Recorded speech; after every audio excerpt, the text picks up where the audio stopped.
Karena jaringan itu ada terbagi dua, ada jaringan hewan dan jaringan tumbuhan. Oke, yang pertama itu jaringan hewan. Jaringan pada hewan itu ada 4, dan yang pertama itu ada epitel. Nah, epitel itu adalah jaringan yang fungsinya untuk melindungi jaringan di bawahnya atau lapisan di bawahnya terhadap kerusakan. Misalnya karena radiasi, karena gesekan, dan serangan dari bakteri. Nah, itu ya.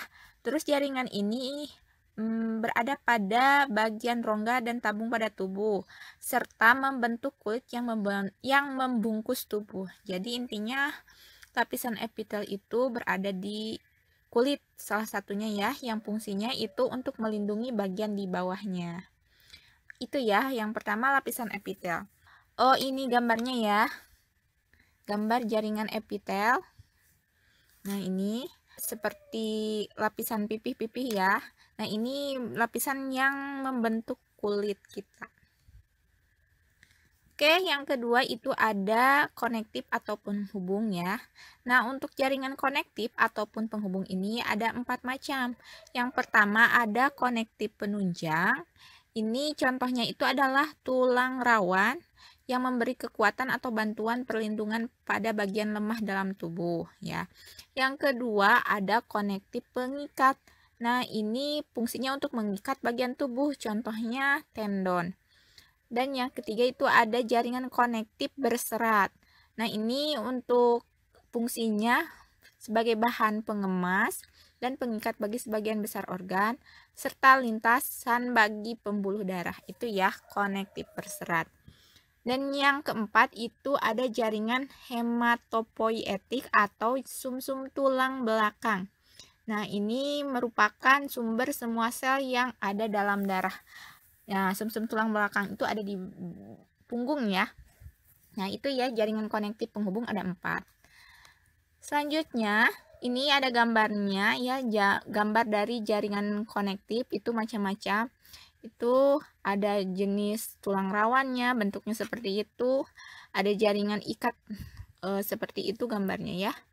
Oke, selanjutnya jaringan pada hewan yang ketiga itu ada otot. Nah, untuk otot ini juga terbagi menjadi 3 jenis. Yang pertama ada otot halus. Ini otot halus ini melapisi dinding organ berongga pada tubuh. Ini contohnya itu ada pada usus dan pembuluh darah yang kontraksinya menciutkan ukuran organ tubuh yang berongga. Nah, itu ya contoh otot halus itu pada usus dan pembuluh darah.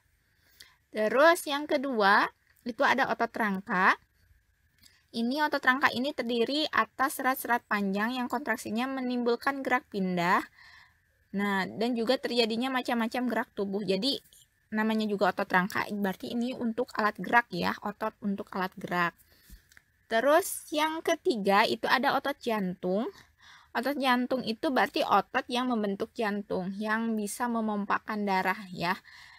Nah, itu adanya di jantung ya pastinya. Nah, itulah jenis-jenis otot. Nah, ini adalah gambarnya. Itu bentuk dari otot jantung ketika diperbesar menjadi seperti itu ya.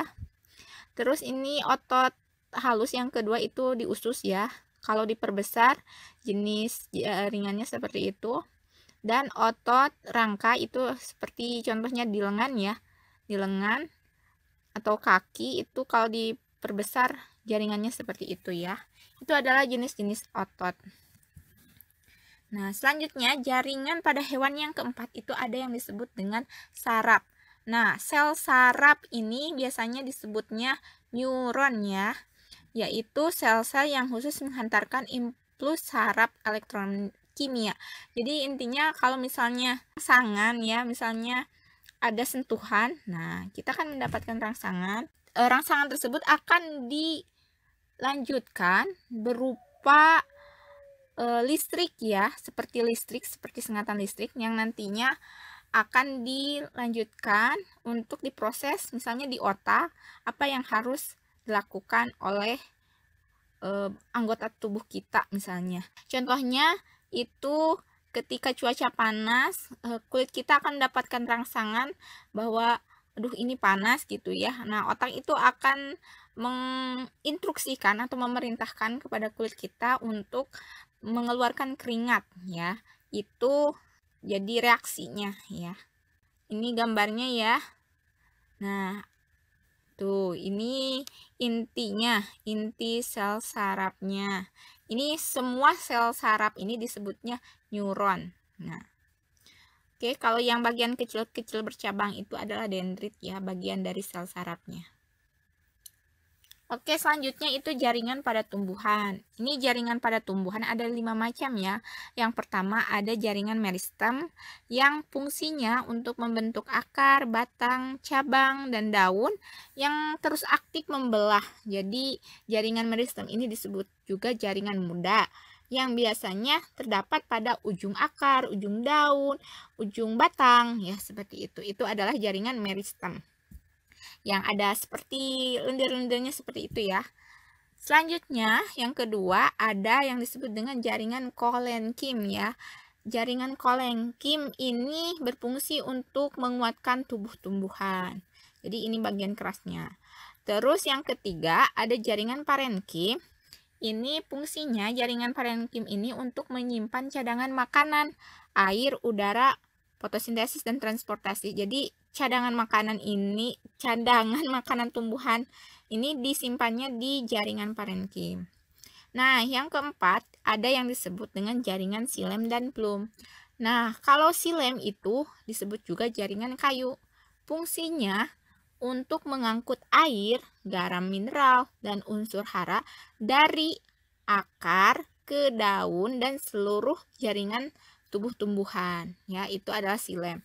Jadi alat transportasinya ya dari bawah itu dari akar membawa air mineral ke atas ke bagian tubuhannya, terutama di daun untuk nantinya diproses terjadinya fotosintesis. Nah, yang kedua ada yang disebut dengan jaringan phloem. Nah, phloem ini kebalikan tadi. Kalau tadi mah membawa bahan-bahannya ke daun untuk dimasak atau diproses untuk fotosintesis. Nah, kalau phloem ini membawa hasil fotosintesis ke seluruh tubuh tumbuhan. Itu ya, bedanya. Awas dari kata phloem, fotosintesis ya, lebih tepatnya. Oke. Selanjutnya, jaringan tumbuhan yang kelima itu adalah jaringan gabus atau periderm. Berfungsi sebagai pelindung dan jalur transportasi. Jadi yang tadi si xilem dan phloem itu dilindungi oleh jaringan gabus itu ya. Oke, selanjutnya itu ada pembahasan mengenai organ. Ingat bahwa organ itu adalah kumpulan dari beberapa jaringan ya. Nah, organ pada manusia itu banyak ya, contohnya itu ada paru-paru, terus ada otak, telinga, hati, pankreas, jantung, lambung, dan sebagainya. Ya, itu adalah organ ya pada manusia. Nah, yang nantinya organ-organ itu berkumpul membentuk suatu sistem yang namanya itu sistem organ. Dan sistem organ ini fungsinya macam-macam tergantung dari tujuan dari sistem organ tersebut ya. Nah, yang pertama itu contohnya sistem pencernaan, berfungsi untuk mencerna makanan, mengabsorpsi molekul-molekul makanan yang disederhanakan. Nah, ini itu organnya ada mulai dari atas ya, mulut berupa lidah, gigi, terus ada paring, esofagus, lambung, usus halus, usus besar, hati, rektum, pankreas, dan anus. Itu adalah organ-organ yang terdapat pada sistem pencernaan. Nah, ada lagi sistem pernapasan ya. Nah, ini fungsinya itu menghirup oksigen dan mengeluarkan karbon dioksida. Organnya itu terdiri dari hidung, tenggorokan, trakea, paru-paru, bronkiolus, alveolus ya. Itu adalah bagian-bagian atau sistem organ yang menyusun sistem. Selanjutnya ada sistem gerak atau rangka. Nah, fungsinya itu untuk menyokong, melindungi organ dalam yang terdiri dari tulang dan tendon ya. Ini rangka itu pasti tulang ya. Nah, ini terutama bagian pentingnya itu seperti jantung kan dilindungi oleh tulang rusuk ya.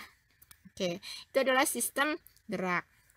Selanjutnya ada sistem peredaran darah. Nah, ini fungsinya untuk mengangkut oksigen dan sari makanan ke seluruh tubuh dan mengangkut zat hasil metabolisme yang tidak berguna dari tubuh dan melindungi tubuh dari mikroorganisme penyebab penyakit.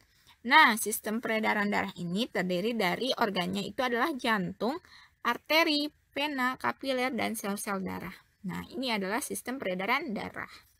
Selanjutnya itu ada sistem saraf, berfungsi untuk mengkoordinasi setiap tindakan bagian tubuh dengan mengirim sinyal. Ya, seperti yang tadi ya disebutkan, pasti organnya itu ada otak, sumsum tulang belakang, dan neuron. Ingat, neuron itu adalah sel saraf. Ya, itu adalah sistem saraf. Selanjutnya ada yang disebut dengan sistem ekskresi. Nah, ini berfungsi mengeluarkan sisa metabolisme yang tidak terpakai di dalam tubuh dan menjaga keseimbangan sel dengan lingkungannya. Terdiri dari organ paru-paru, ginjal, kulit, dan hati. Jadi, kalau misalnya tidak berguna lagi, nanti akan dibuang oleh paru-paru, ginjal, kulit, dan hati. Contohnya kan karbon dioksida itu tidak berguna kan, bahkan itu racun untuk tubuh kita, makanya dikeluarkan oleh paru-paru. Oke. Selanjutnya itu ada sistem reproduksi pada perempuan. Nah, ini terdiri dari ovarium, rahim, dan vagina. Ini fungsinya untuk perkembangbiakan. Itulah ya. Jadi beberapa sistem organ itu memiliki fungsi tertentu dan setiap organ yang menyusun setiap sistem itu saling keterkaitan, saling melengkapi ya. Tuh. Terima kasih sudah menyaksikan pembelajaran kali ini. Semoga bermanfaat. Sampai jumpa di video selanjutnya. Assalamualaikum warahmatullahi wabarakatuh.